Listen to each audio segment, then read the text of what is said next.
bahanzi bamaze igihe kirekire muri uyu muziki kandi tuzi bafite the good profile. Ndavuga nti ni byiza ko nakwitabaza cyangwa amagara tukumva ikintu hatubwira kuri ibi bintu n'ubutumwa wahereza aba upcoming cyangwa urubyiruko ruba kwisanga muri uyu muziki. Ngayo nguko niyo mpamvu yatumye nguhamagara, ndi live nkurikiwe n'abantu hafi 700. Ndavuga nti reka nguhamagare numve icyo bitubwiraho cyangwa numve n'impanuro watanga. Ngibyo nimwe muri nguhamagaye Tom. Urakoze cyane. Mu by'ukuri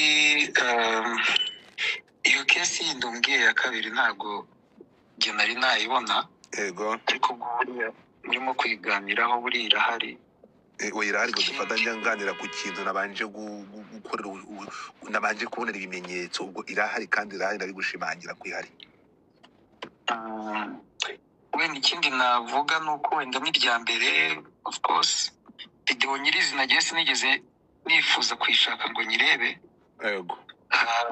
Ariko nabonaga abantu babiganiraho, nabonye ama screenshot kuri social media, kuko hari igihe ukatakata ku mihanda ugakutana n'ibintu umuntu arimo avuga ati ibi mwabibonye, noneho ababikeneye bakamwandikira muri inbox. Njya mbibona sometimes iyo nkase ku mihanda, so ni ikigaragaza ko nyine akariho karavugwa. Yego. Ibintu byabaye umunyamerika cyangwa umwongereza nuvuga ngo biri unfortunate, ni ibintu bitari bikwiriye kuba, ariko byabaye. Biva ku muhanzi mugenzi wacu, uko bivuze umuhanzi waba umeze neza cyangwa umeze neza. Of course ibintu nk'ibi ngibi bigira gutya ugasanga bimugizeho ingaruka mu buryo bw'imikorere ye y'akazi y'ubuhanzi. So ni ibintu biri unfortunate. Wenda wavuze uti nicyo wabivugaho, ni iyihe nama wagira abantu? Mu by'ukuri ngiye nkunda kuganira n'abantu wenda b'inshuti zanjye cyangwa bari close cyangwa abo tuba turi kumwe. Hari ibintu umuntu aba adakwiriye kutaho n'umwanya ngo ajye no kwikamera anabibike no muri telefone. Yego. Cyane cyane yuko ikibazo ubundi nyamukuru gitangira no kumva ko ushobora gufata telefone cyangwa ugafata kamera ukakamera ibyo bintu. Kuko si ibintu uba uvumbuye, ni ibintu biba bibaho, biba bisanzwe bihari. Kandi mu by'ukuri hari n'ababifilima by'umwuga cyangwa n'uburyo wenda bwo kubishakamo uburyo bw'amafaranga, ku buryo uramutse ubifilimye umuntu atagakwiriye kuvuga ko abikoze innocent. Ntabwo ukwiriye kubikora innocent, ukwiriye kuba intention wenda ukavuga uti ngiye kubikora kubera impamvu runaka niyemeje kubikoramo. Ariko kuvuga ngo umuntu yabikoze innocent yabibika kuri telefone ni ikintu ubwacyo niho ikibazo ubundi nyamukuru gitangirira. Then uburyo bijya hanze, abantu benshi baba bafite amapassword amapassword yo kurukinga amatelefone yabo, cyangwa kuba babibikaho babibika ariho hose, ariko bakaba bafite password yo kuhaccessinga. So gutanga iyo access nabyo bikaba ikindi kibazo cya kabiri. So ni ibintu nyine bitagakwiriye kuba.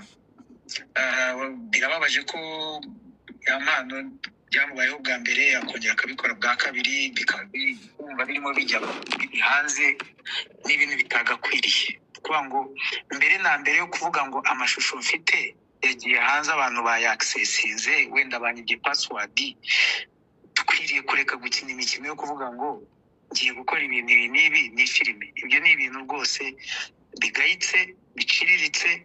Umuntu ashobora kukubera mubi uri nk'ahantu mu nzu wenda akaba yafilima, kubera yuko Yesu niwe wabwiye abantu bazanye umugore bagiye gutera amabuye ngo yansambanye, arababwira ngo utarabikora namubanza ibuye. Yongeye kureba hejuru abona bagiye. Birashoboka ko ibyo bintu abantu benshi babikora, ariko abantu babikora bakifilima bo ni bakeya, ni nabo. So rero umuntu gutekereza akumva ko ashobora gufata telefone zifilima ziri ahantu hose, abantu benshi barazifite, ukumva ko nagashya ubonye ko kubika muri telefone yawe. Icyo ni ikintu cya mbere na mbere kigayitse. Ubwo gihe ndimo kuba realistic, ubwo sindajya mu ndangagaciro zo kuvuga ngo ibyo bintu ntabwo ari byo. Kuba realistic no kuvuga ngo ibintu biri private, iyo umuntu yafashe umwanya wo kubifilima anabibona yuko birimo kuba filime, akagira nyine iyo consent yaba ari urimo kubyifilima cyangwa ari undi muntu urimo kurimo filime, aho niho ikibazo gitangirira. Ubwo rero inama yanjye ishingiye aho. Mbere na mbere yo kujya mu kureba ngo ese amashusho ko hari kuki bayanyibye akajya hanze, dukwiriye kureba ngo ese ubundi ndimo ndafilima y'iki, niba nashaka ko azajya hanze ndimo ndafilima y'iki. Hanyuma tukamenya ko ibyo bintu nta gashya karimo, nta gashya karimo, abantu bose barabikora, cyangwa kumva ngo nabikoze noneho bibaye special ngiye kubifilima, ibyo ni ibintu biciriritse bigayitse. Noneho kugera ku muntu, buriya umuntu Imana yamuhaye impano isavinga abantu benshi, ntabwo uwo muntu aba akiri uwe ngo yigenge ku buryo ashobora kumva ko yakwitwara uko yiboneye. Buriya iyo uri umuntu tuvuge wikorera izawe, wikinira izawe, ntabwo wigeze ujya muri studio ngo ukore imiziki, ntabwo wigeze ujya ku itangazamakuru ngo uvuge, ntabwo wigeze wenda ujya mu buyobozi ngo wiyamamaze cyangwa ugire public office runaka usavinga, uba wenda risike zikuriho niziba ari nyinshi. Birashoboka ko nawe uramutse ufashe risike nk'izo ibintu bikajya hanze wasabagira. Ariko noneho hari ikintu bita extra caution cyagakwiriye kubaho ku bantu bari public, ku bantu bafite abantu babamenye, ku bantu baharaniye kumenyekana. Kuko buriya ugiye kureba abantu baririmba mu madushe yabo ni benshi, ariko wanzura ati sinyiririmbiye muri dushe, ngiye muri studio, ngiye gukora indirimbo, uwo muntu aba yamaze kwishyira mu ntambwe 18, aba yamaze kwishyira mu bantu bagiye kwinspiringa, aba yamaze kwishyira mu bantu bagiye kuvugwaho. Gakwiye no kumekinga sure yuko ibintu bimuvugwaho, nubwo we ku giti cye yaba abona ko bitabangamye, bangamira abandi, kubera ko niba ufite abantu bagukunda bideklara bashobora kuza mu bitaramo byawe, ikintu cyose ukoze kiri negative kibagiraho impact imeze gute. Amarangamutima yawe bakwinvestinzemo, iyo ahuye n'ibibazo nk'ibyo ngibyo baba disappointed, bakorwa n'isoni, bagira agahinda. So iyo umaze rero kuba public figure, hari ibintu ukwiriye kureka gukinisha. Urimo urabyumva, kubera yuko nubikinisha biragushyira ahantu hatuma mbere na mbere ibyo wubatse bisenyuka, ariko haranagushyira n'ahantu hatuma n'abantu bakwizereragamo baba disappointed.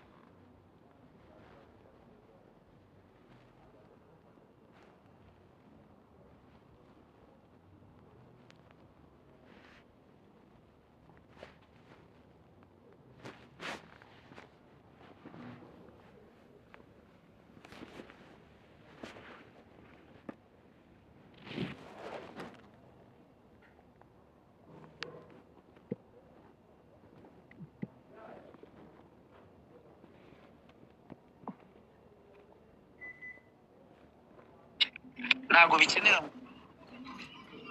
gusa nenga ibishirira byinshi. Umwambo umwe biroroshye yuko ushobora kuwucana mu ishyamba rigakunguka rigashira. Ibiti byamaze imyaka magana bikura bigahita birangira uwo munsi umwe. So rero tugiye kuri ibyo bintu rwose,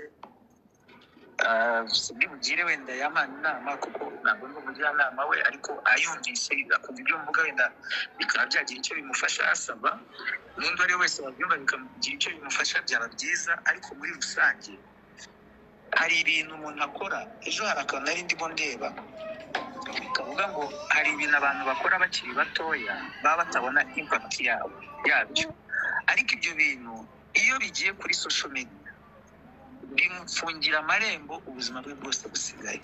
Kubera ko ubu ngubu biroroshye kwandika usacinga umuntu kuri interinete ukamubona. Ejo bundi hari umwana nari ndimo sacinga, umwana mutoya musacinga mbona AI iramumpaye.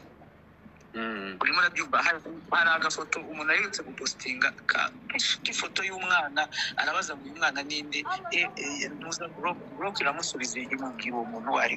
Ni ukuvuga ngo amakuru ushyira kuri internet biroroshye cyane yuko agumaho. Noneho igihe wazakenera yuko inzira runaka cyangwa imiryango runaka yifungura igafungwa n'ikosa rimwe wakoze, kubera yuko wari ubayeho nk'aho utazaba hejuru, nk'aho utazacya ejo. So niyo nama natanga. Ibyo tuvuga ni byiza, buriya umuntu afite uburenganzira bwo kuvuga ibintu uko abishaka, ariko akanagira n'inshingano zo kwirengera ingaruka z'ibyo yakoze.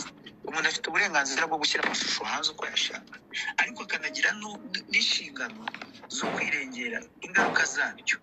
So ibyo bintu rero nk'abantu bakiri bato, yewe ndakeka nakiri muto umaze gukura, abantu bakiri bato bakwiriye kubitekerezaho.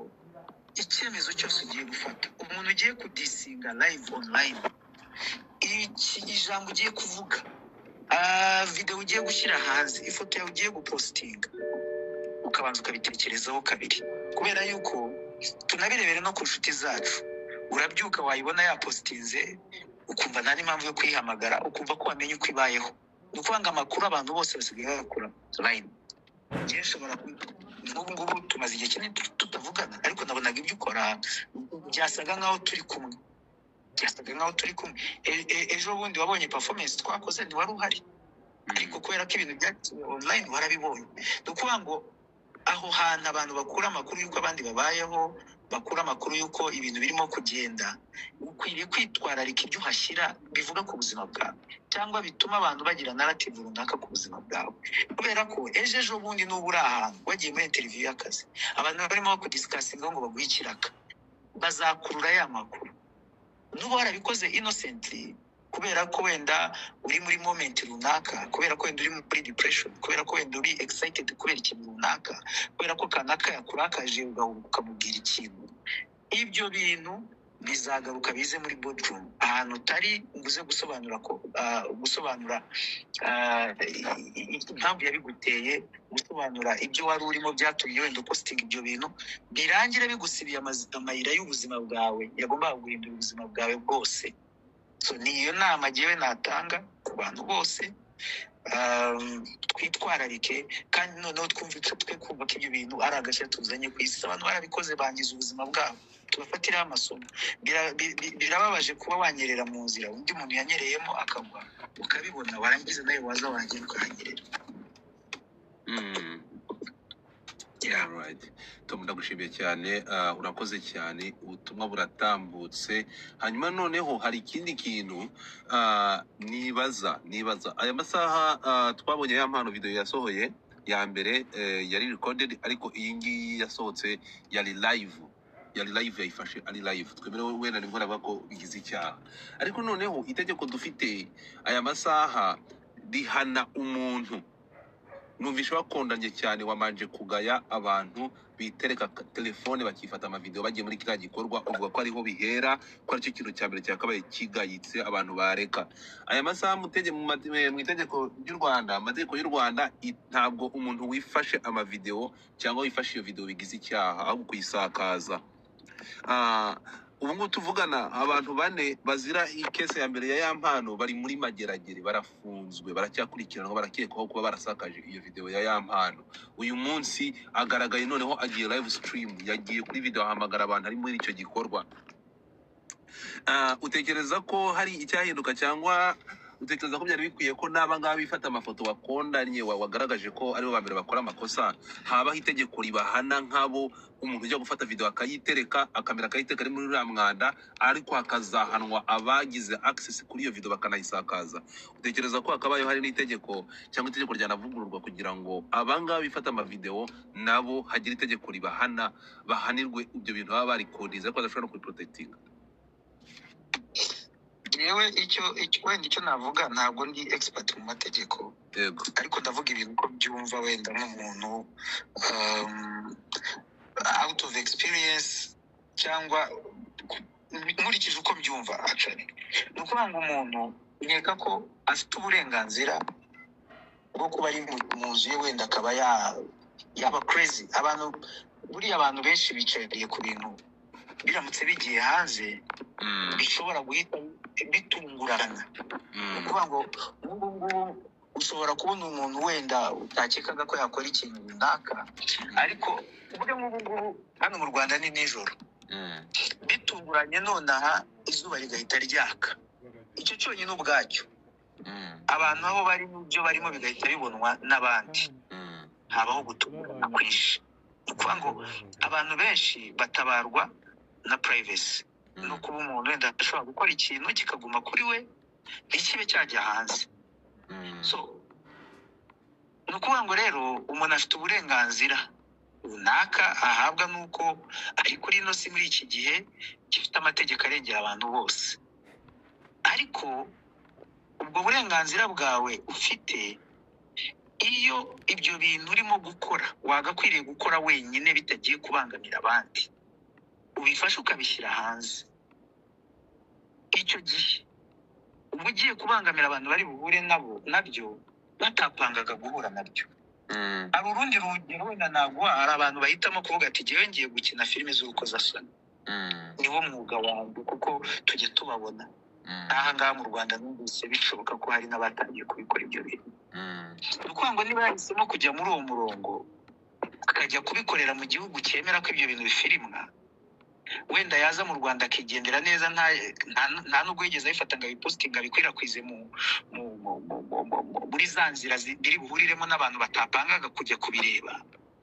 Abantu nk'abo ngabo biragoye yuko itegeko ryakwambukiranya ngo rijye kubahana, kuko baravuga ati jyewe bino ibintu nkora nk'akazi nabikoreye mu gihugu kibyemera, sinigeze mbishyira kuri karubanda ngo bihure n'abantu bari muri iki gihugu batapangaga kubireba.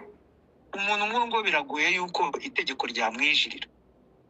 Ariko niba wowe ubwawe ubyutse ukifirima, ikintu kikaba kiri muri telefone yawe, banza umenye neza yuko telefone yawe ashobora kuyikwiba. Ushobora kwisiga ahantu umuntu akayiba, agakurakinga password agasangamo amakuru yawe. Icyo gihe nubwo agiye kugwa mu cyaha cyuko wenda yabisakaza ibyo bintu, cyuko wenda yagutera ubwoba kugira ngo umuhe amafaranga atabisakaza, kuko ibyo byose n'ibyaha bikorerwa ku mashusho nk'ayo ngayo y'urukozasoni. Menya neza yuko izo ntambwe 18 niwe muntu wa mbere wazishyizemo. Niba ayo mashusho ntabwo uri muri uwo mwuga, reka twemere ko wenda uri muri uwo mwuga, okay, wenda